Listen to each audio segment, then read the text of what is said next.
Hello guys, welcome to my YouTube channel Education for All. In this video we will learn factors influencing development. Development basically क्या होता है? Change in personality, यानी कि आज हम 5 साल में जैसे हैं वो 10 साल में नहीं रहेंगे, 10 साल में जैसे हैं वो हम 20 ईयर्स में नहीं रहेंगे। यानी कि हमारा फिजिकल स्ट्रक्चर अलग होगा, मेंटल प्रोसेस अलग होगी, हमारी गैस करने की तरीके अलग होंगे। तो ये क्या है हमारा डेवलपमेंट। डेवलपमेंट क्या है? Progressive change in behaviour. Daily changes जो आते हैं वो हमारे डेवलपमेंट आते हैं। एक वाइड टर्म है जिसमें फिजिकल, मेंटल, इमोशनल और कई तरह के डेवलपमेंट इसमें इंक्लूड किए जाते हैं।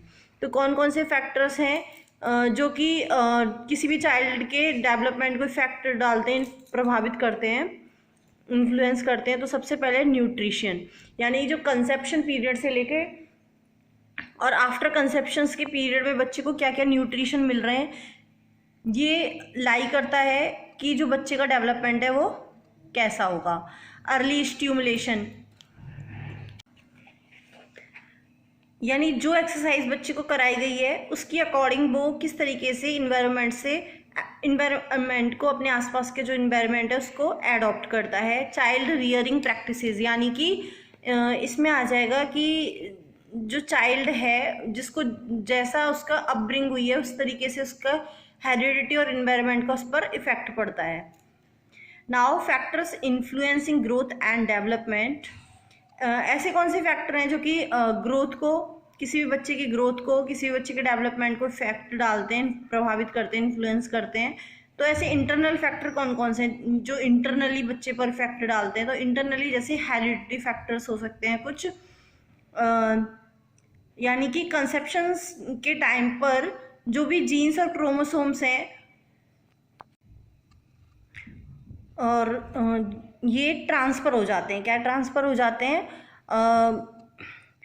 कंसेप्शन के टाइम पर क्रोमोसोम और जीन्स कहाँ ट्रांसफ़र हो जाते हैं? ऑस्प्रिन में ट्रांसफ़र हो जाते हैं और इससे बच्चे का बेस बनता है। और हेरिडिटी से ही बच्चे के जो भी उसका फिजिकल चेंजेस आते हैं उसकी बॉडी में, और उसकी मेंटल चेंजेस भी आते हैं बच्चे में, नेचर बदल जाता है। तो ये हेरिडिटी लाई करती है। बायोलॉजिकल और कॉन्स्टिट्यूशनल फैक्टर्स, यानी कि फिजिकल फैक्टर्स इफेक्ट डालते हैं बच्चे को। इंटेलिजेंस, यानी कि उसकी अंडरस्टैंडिंग कैसी है, डिसीजन लेने की पावर कैसी है, वो ये इंटरनली फैक्टर पर ही शो करती है कि किस तरीके से उसका डेवलपमेंट हुआ इंटरनली। इमोशनल फैक्टर्स, यानी कि इमोशनल तरीके बच्चा कितना स्टेबल है सिचुएशन में।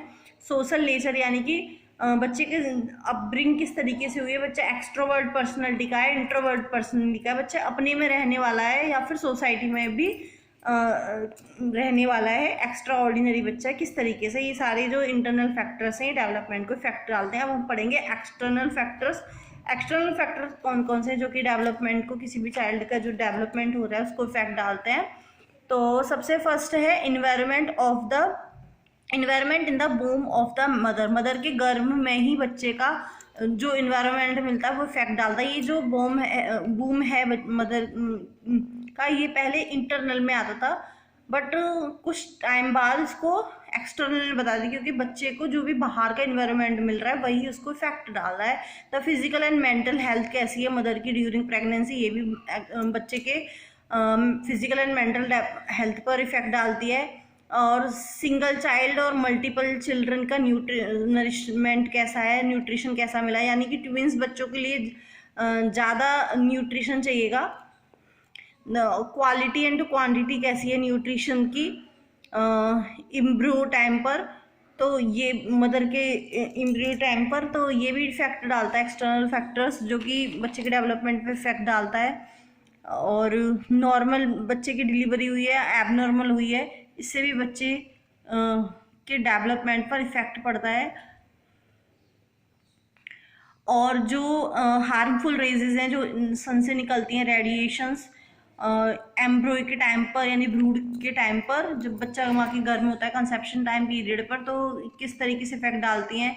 और इंडिया में तो ये भी नोशन यानी ऐसी धारणा है कि जो भी चंद्र ग्रहण पड़ता है और सन एक्लिप्स, ल्यूनियर इक्लिप्स के टाइम पर जो होता है मदर को जो गर्भवती महिलाएं होती हैं उनको बाहर नहीं निकलने दिया जाता, क्योंकि रेडिएशन जो होते हैं वो बच्चे के फिजिकल और मेंटल दोनों हेल्थ पर इफेक्ट डालती हैं। इसके अलावा कोई भी डैमेज तो नहीं हुआ है, जो कंसेप्शन के टाइम पे जो बेबी है माँ के गर्भ में उसका कोई एक्सीडेंट या किसी और सिचुएशन से वो डैमेज तो नहीं हुआ, ये भी इफेक्ट डालता है।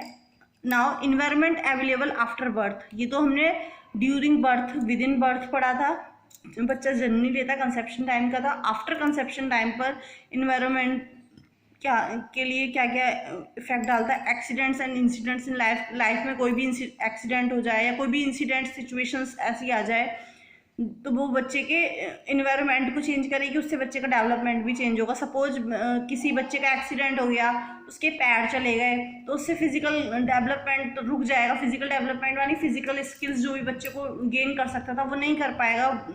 इंसिडेंट्स हो जाए कोई भी, जैसे कि उसकी फैमिली मेम्बर जो भी कमाने वाला वो नहीं हो तो उसको इकोनॉमिकली फेस करना पड़े प्रॉब्लम्स को, तो ये उसके इन्वायरमेंट में चेंज होने से डेवलपमेंट को इफेक्ट डालेगा। तो quality of physical environment, medical care and nourishment बहुत इंपॉर्टेंट होता है। अगर ये फिजिकल इन्वायरमेंट, मेडिकल केयर और नरिशमेंट की बहुत अच्छे से देखभाल हुई है बच्चे के लिए तो ये बहुत ही पॉजिटिव रिजल्ट देता है। What a child gets from this social and cultural environment, तो सोसाइटी और कल्चरल इन्वायरमेंट बच्चे का कैसा है ये भी इफेक्ट डालता है। अगर ये सब चीज़ें जो भी बच्चे को इंटरनल फैक्टर्स और एक्सटर्नल फैक्टर्स जो हैं ये बच्चे को बेटर तरीके से मिले हैं फैमिली में, तो जो चाइल्ड फैमिली इन्वायरमेंट और अपने आसपास का इन्वायरमेंट यानी सोशल इन्वायरमेंट, कल्चर, रिलीजन वगैरह जितने भी सारे टाइप के जो भी इन्वायरमेंट होते हैं वो सब अगर बच्चे को पॉजिटिव मिले हैं तो इससे बच्चे की पॉजिटिव रिजल्ट आएगा, पॉजिटिव इफेक्ट पड़ेगा, अदरवाइज उस पर नेगेटिव इफेक्ट पड़ेगा। Thanks for watching. If you like this video, please like, share and subscribe my YouTube channel Education for All friends of your circle.